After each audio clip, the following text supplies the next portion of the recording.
So welcome students. So in this video we will do the questions of linear equation in Venn variable. This video is the part 3. So here in this we will do the solution of question number 9 to question number 16. So question number 9, the age of Rahul and Harun are in the ratio 5:7. 4 years later, the sum of their ages will be 56 years. So what are their present ages? यहाँ जो present ages पूछी गई है हमसे राहुल और हैरून की, जबकि हमें एजेस नहीं दे रखी है, उनका सिर्फ अनुपात दे रखा है कि किस रेशियो में रहेगा वो, ठीक है ना। 5:7 में उनकी एजेस हैं और दोनों का जो सम है वो है 56। लेकिन ये सम कब होता है 56? 4 साल बाद, 4 years लेटर। आज से 4 साल बाद जब उनकी जो भी एज होगी उनका दोनों का प्लस 56 होगा। तो अभी प्रेजेंट में है ना, प्रेजेंट में उनकी एज क्या है हमें वो कैलकुलेट करना है, जो कि हम प्रेजेंट में दोनों की एजेस नहीं जानते। सो क्या करेंगे इसमें, हम लोग लेट करेंगे दोनों की एजेस को। Let the present age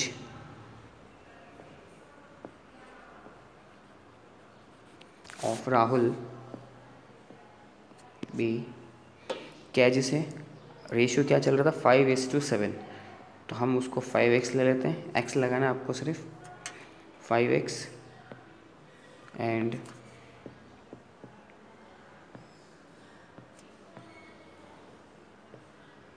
present age of Harun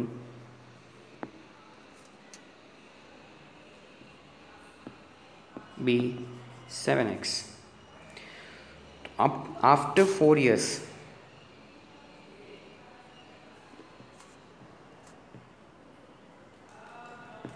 चार साल बाद दोनों के एजेस क्या होगी 4 years के बाद।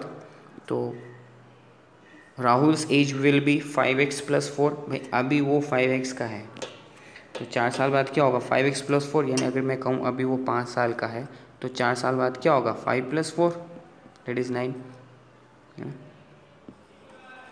तो इसी तरह से कि अगर अभी जो एज है वो है 5x, तो 4 years के बाद होगी 5x + 4। हैरून की अभी 7x है, तो 4 years के बाद होगी 7x + 4। तो क्या करेंगे after 4 years, Rahul's age will be 5x + 4 years, Harun's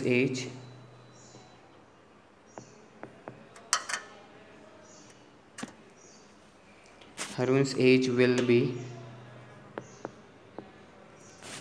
कितनी हो जाएगी 7x + 4 years। कहा कि इन दोनों का जो सम होगा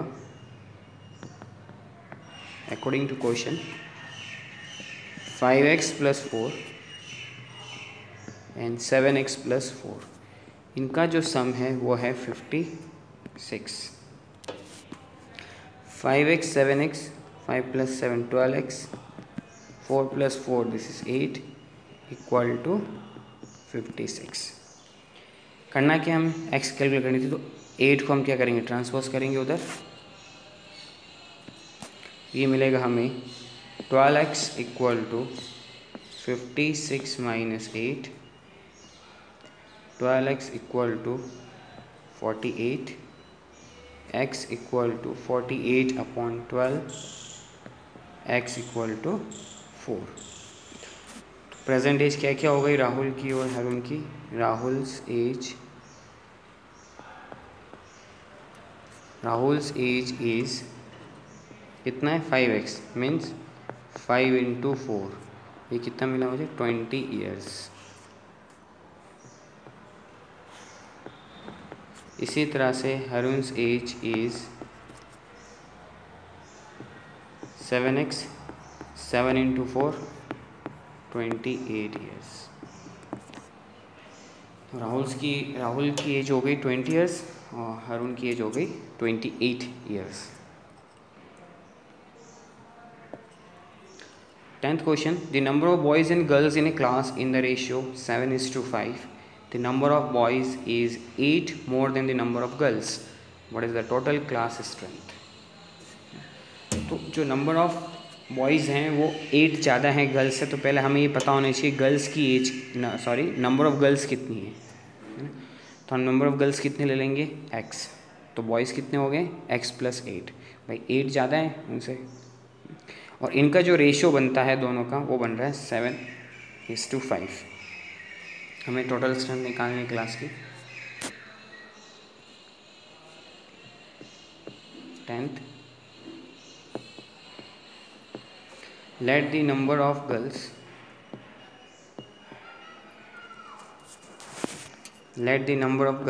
be x and number of boys भी x + 8। इनका जो रेशियो बनेगा that is x + 8 divided by x equal to 7/5। भाई दोनों का जो स्ट्रेंथ थी उस स्ट्रेंथ के हिसाब से रेशियो बन रहा है 7:5 का। हमें क्या करना है, क्रॉस मल्टीप्लाई करना है। मीन्स 5 मल्टीप्लाई होगा x + 10 के साथ और 7 × x that is 7x। 5 × x 5x, 5 × 8 40 equal to 7x। 5x को उधर ट्रांसपोज कर देंगे तो हमें मिलेगा 7x - 5x equal to 40। 7x - 5x 2x, 2x equal to 40। 2x equal to 40, x equal 40/2, then x equal to 20। तो 20 क्या है, number of girls.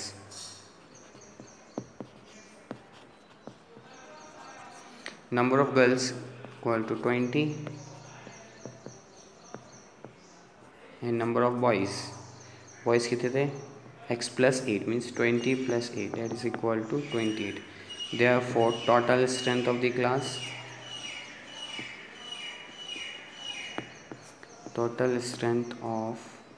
class is 20 + 28 equal to 48।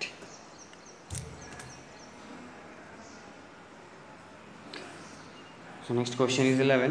Beicheng's father is 26 years younger than Beicheng's grandfather. भाई एक boy है जिसका नाम है बेइचेंग्स। इसके जो फादर हैं वो 26 ईयर्स छोटे हैं उसके ग्रैंडफादर से, और जो grandfather and 29 years older than Beijing's, लेकिन बेइचेंग्स से 29 ईयर्स बड़े हैं। तीनों का जो सम होगा वो होगा 135 years. What is the ages of each one of them, यानी हमें प्रेजेंट एज कैलकुलेट करनी है इनकी तीनों की।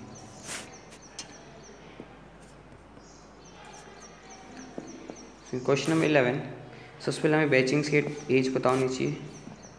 Late Beijing's age is x years. इसके बाद में बेइचेंग्स फादर एज कितनी हो जाएगी, मीन्स 29 ईयर्स बड़े थे वो, तो x + 29 ईयर्स। इसके बाद Beijing's grand daughter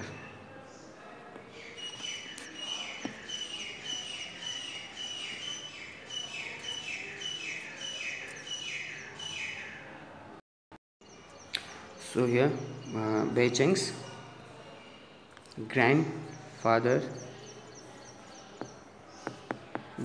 grandfather's age equal to x + 29, तो वो है ही ग्रेटर, प्लस 26 भी उसके फादर की एज भी गिनी जाएगी, तो टोटल वो कितने बड़े हो गए, x + 55 किससे, बेइचेंग से। बेइचेंग के फादर उससे बड़े हैं 29 ईयर्स ओल्ड, तो x + 55 ईयर्स। इन तीनों का जो सम है वो है 135, तीनों को प्लस कर लेते हैं। It is x plus 29 plus x plus 55 equal to 135। x plus x that is 3x,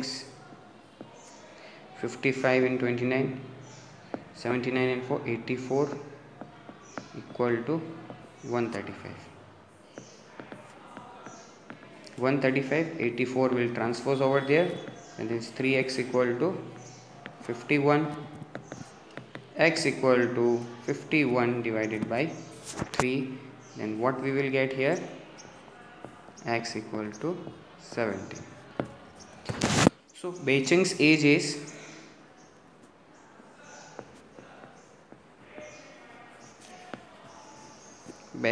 Beijing's age is 17 years. तो बेचिंग्स के फादर की एज क्या हो गई?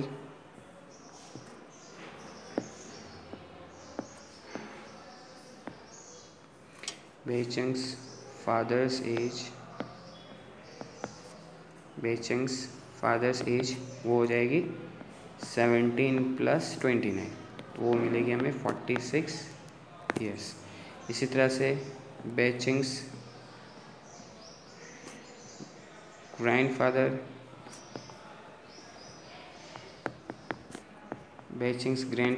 एज इक्वल टू 17, कितने थे? 55, ये हो गई 72 years.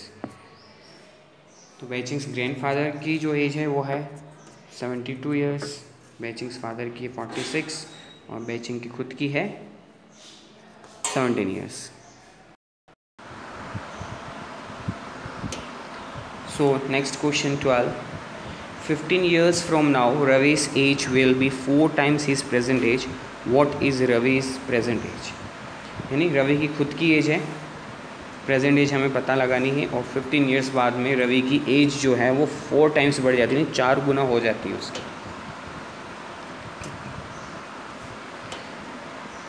So first of all let कर लेते हैं इसमें, late रवि's present age be x years after 15 years.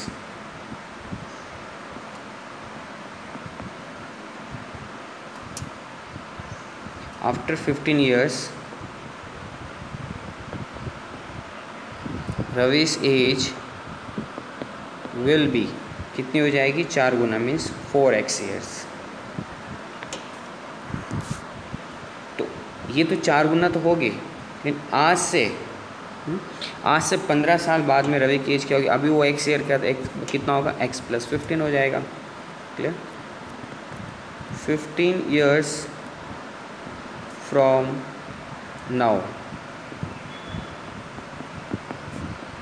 रवि's age कितनी होगी? x plus 15 years.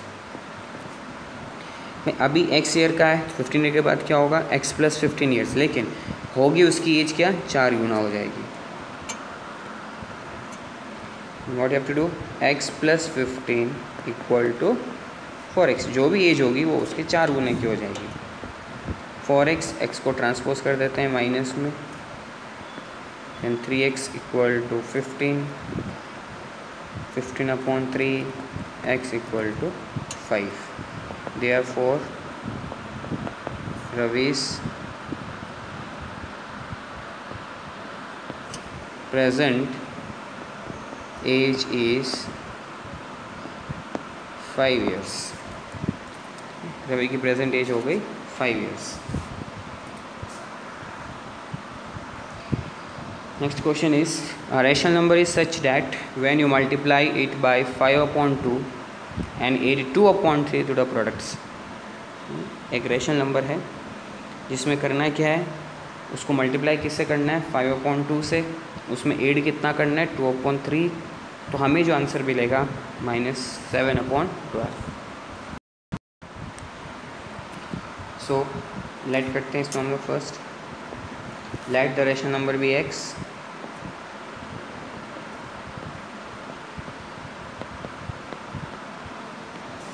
तो रेशनल नंबर अगर x है तो क्वेश्चन के अकॉर्डिंग x को मल्टीप्लाई करना है 5.2 से, फिर 8 कितना करना है 2/3, तो हमें प्रोडक्ट मिलेगा -7/12। क्लियर? सो 5x/2 2/3 को उधर ट्रांसपोज कर दें, -7/12, ये पॉजिटिव में, जब साइड चेंज हो करेगा तो नेगेटिव में हो जाएगा। Then we will get here 5x/2 equal to, अब माइनस करना है हम डायरेक्ट कर नहीं सकते because denominator is different. LCM हम लेंगे, जो बड़ा नंबर है वो है 12, छोटा नंबर है 3, तो 3 की टेबल में क्या होता है हमें 12 मिलता है, तो एलसीएम कितना हो गया 12।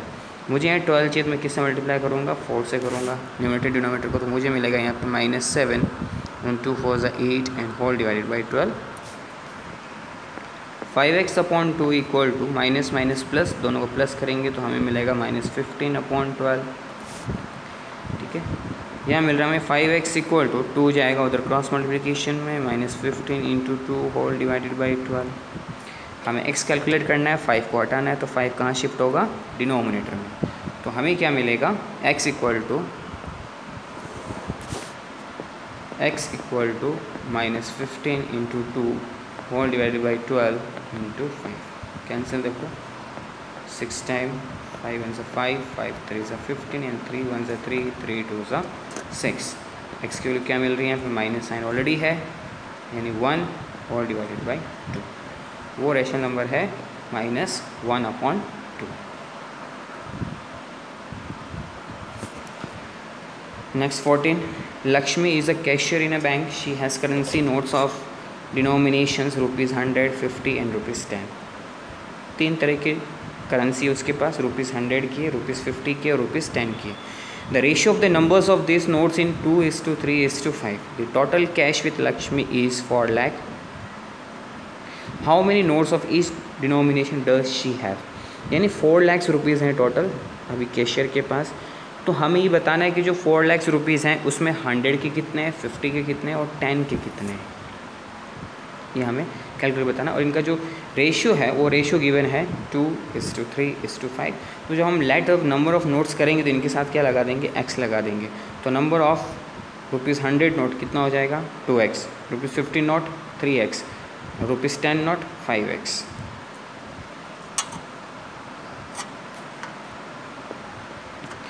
let the number of notes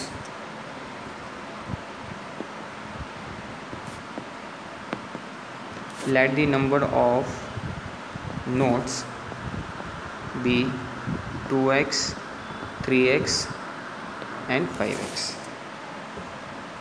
ये जो 2x एंड रेशियो है किसका चल रहा है, 100 रुपीज़ नोट का, है ना। तो ऐसे भी कह सकते थे let the number of 100 rupees note equal to 2x। तो टोटल नंबर ऑफ हो कितने जाएंगे, 100 × 2x, और 3x किसके लिए था 50 रुपीज़ के लिए, और 5x है ₹10 के लिए। ये ओवरऑल मिला के कितने हो रहे हैं 4 लाख रुपीज़ हो रहे हैं। 100 × 2 ये हो जाएगा मेरे पास 200x, this is 150x and 50x, ये मिला के बनेंगे 4 लाख। 200, 300, 350 और 50, 400, 400x इक्वल टू 4 लाख। हमें तो x कैलकुलेट करना है, तो 400 कहाँ जाएगा इसके डिनोमिनेटर में, and x equal to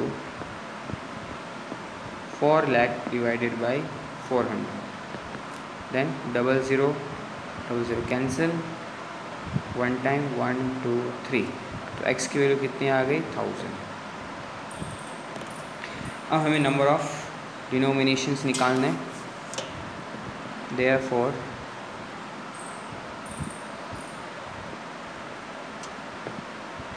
number of denomination of ₹100 notes. भाई 100 के कितने थे 2x, 2x कितने करेंगे 2 × 1000 2000, यानी 2000 जो है वो 100 रुपीज़ के नोट्स हैं उसके पास। सेम इसी तरह से number of denomination of ₹50 notes, 50 के कितने हो जाएंगे, कितने माने थे हमने 3x, दैट इज़ 3 × 1000, तो ये बन गया 3000। इसी तरह से number of denomination of ₹10 notes, वो होगा 5x, that is 5 × 1000 equal to 5000। तो 5000 जो नोट्स हैं वो होंगे 10 रुपीज़ के, 3000 नोट्स हैं वो है 50 रुपीज़ के, और 2000 नोट्स हैं वो 100 रुपीज़ के हैं। I have a total of ₹300 in coins of denomination ₹1, ₹2, ₹5. The number of ₹2 coin is 3 times the number of ₹5. The total number of coin is 1। देखो टोटल नंबर ऑफ कॉइन्स हैं 160, ठीक है, जिसमें उसके कॉइन जो हैं वो 3 तरह के हैं, ₹1, ₹2 एंड ₹5। तीनों का जो टोटल हो रहा है वो हो रहा है 300, और कॉइन्स टोटल हैं 160। 160 कॉइन को जो हम सम करेंगे तो निकल रहा है 300। तो हमें यहाँ पे डिनोमिनेशंस बताना है कि ₹1 का कितना है, 2 का कितना है, 3 का कितना है।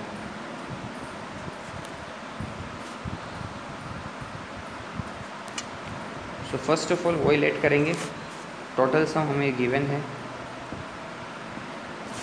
टोटल सम ऑफ मनी वो है 300, ठीक है। तो नंबर ऑफ 5 रुपीज़ कॉइन हम क्या मान लेते हैं, x मान लेते हैं।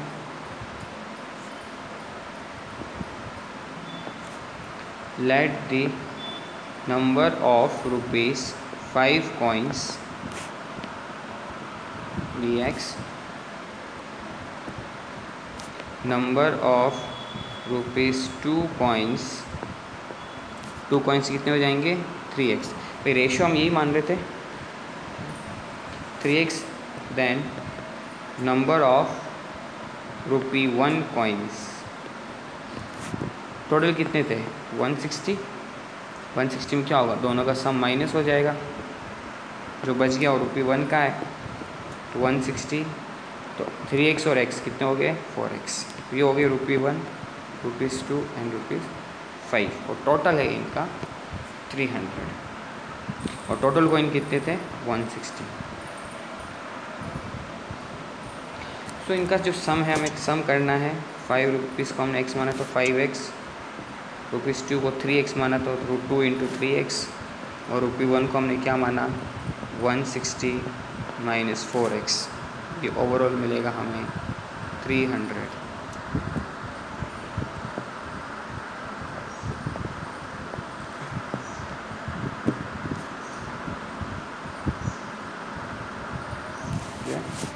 इसके बाद 5 × x 5x, 2 3 = 6x, 1 × 160 160 आएगा, और माइनस का 4x equal to 300।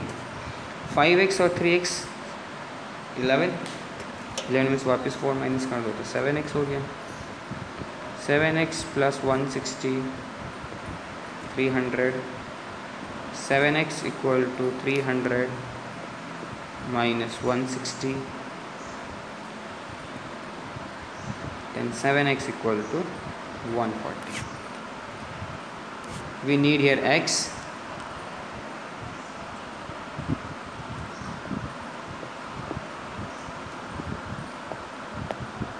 So x equal to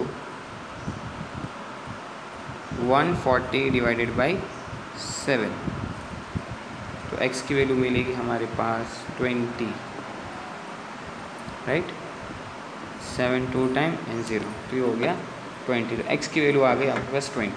तो हम डिनोमिनेशन अब कैलकुलेट कर सकते हैं इजीली।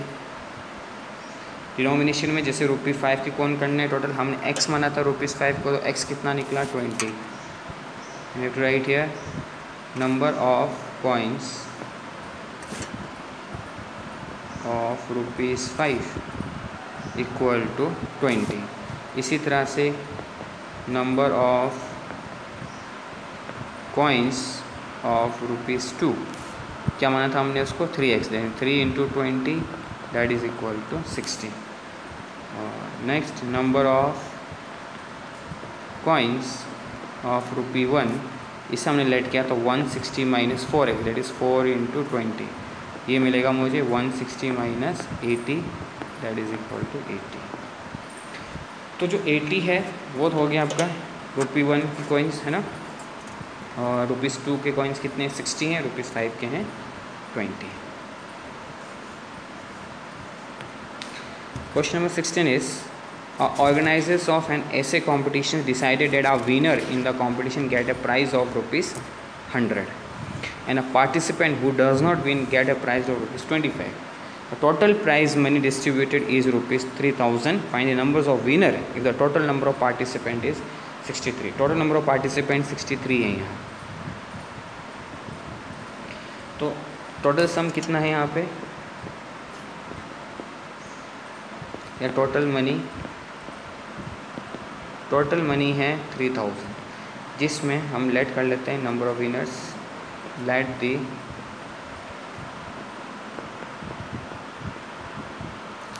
नंबर ऑफ विनर्स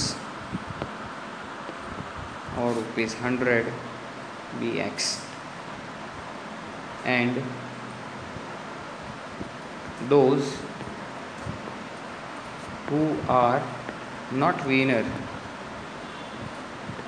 वो कितने होंगे फिर 63 - x. टोटल 63 पार्टिसिपेंट्स थे, जिसके अंदर x जो हैं वो विनर्स हैं, तो बाकी जो बच गए वो विनर्स नहीं है, डेट इज 63 - x. नाउ ₹100 तो टोटल उनको दिया जा रहा है जो जीत गए, तो 100 करके सपोज चले गए तो 100 × x करेंगे, और 25 उनको दिया जा रहा है जो विनर नहीं है, डेट इज 63 - x वालों को. तो ये ओवरऑल बचता है हमारे पास 3000. तो ये हो गया 100x, 25 into this that is 1575 - 25x equal to 3000. 100x - 25x that is 75x plus 1575 equal to 3000. 75x equal to 3000, इसको उधर शिफ्ट कर देते हैं ट्रांसपोज, तो 1575, तो 75x इक्वल टू 1425 बचेगा. हमें कैलकुलेट करना है x, क्या मिलेगा हमें, x equal to 1425 divided by 75 and x equal to 90. तो नंबर ऑफ विनर्स हो गए, therefore the number of winners equal to 90. So this is the end of exercise 2.2. So for the next exercise we will meet in next part.